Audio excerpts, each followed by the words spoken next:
Stress is the real source of addiction by Citydriver Downtempo. Part 1. We often think the enemies of quitting smoking or losing weight are cigarettes and food themselves, nicotine, sugar, or a lack of discipline. But look closer, and you might notice that what really drives these behaviors isn't the substance at all. It's stress. Accumulated, unresolved, relentless stress. Addiction rarely strikes as a sudden failure of willpower. It sneaks in quietly, creeping into routines, forming a lifestyle shaped by fatigue, anxiety, and emotional overload. We are not incapable of quitting, we just haven't learned how to endure. To endure uncertainty, lack of control, emotional discomfort, and the inconvenient truth that effort doesn't always pay off immediately. Cigarettes and food become the easiest friends you'll ever have. They ask no questions, offer no resistance, and provide instant relief, basically perfect companions, if you ignore the long-term side effects. We don't smoke for nicotine, nor eat for hunger, we crave something that works right now, and frankly, we're not very patient. If you think about it, what we're really trying to quit isn't smoking or eating, it's escaping.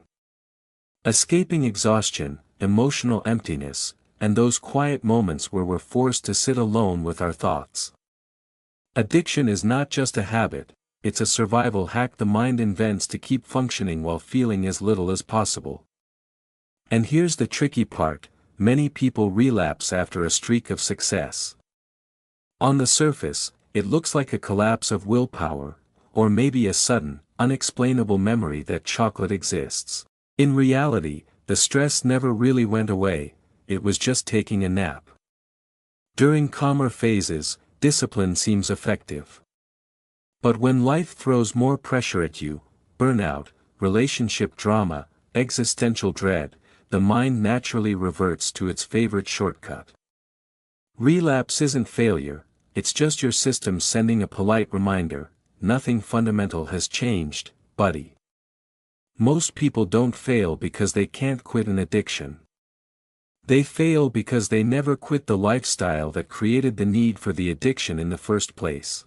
As long as stress has no real outlet, it will always demand a substitute. Stress is the real source of addiction by Citydriver Downtempo. Part 2. Here's a little-known fact, most cravings are temporary. The urge to smoke or overeat comes in waves, triggered by stress, boredom, or emotional tension. These waves feel intense, but they usually pass if attention is redirected, a nap, a walk, a quick dance in the kitchen, anything that gets the mind off autopilot. That's why exercise is such a secret weapon. It's not just about health or discipline. It interrupts the loop, shifts attention, engages the body, and releases stress in a way that chocolate, cigarettes, or online shopping never can, and unlike those old friends, it doesn't whisper sweet nothings to lure you back 5 minutes later. By the time your body settles, the craving has often fizzled out or at least lost most of its drama. Exercise isn't a replacement addiction, it's a delay mechanism. It buys time. And sometimes, that's all that's needed. Once the mind is no longer trapped in the urge, it becomes clear that what felt urgent wasn't urgent at all. True recovery isn't about willpower. It's about redesigning life. Not asking, how do I resist, but, how do I actually rest? Not forcing restriction, but creating ways to process pressure, through movement, reflection, connection, silence, and honesty.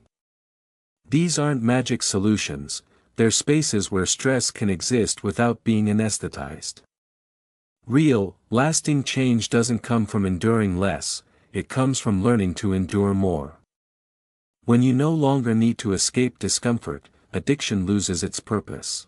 At that point, quitting isn't a struggle, it becomes a natural side effect of finally living a life that doesn't need anesthesia.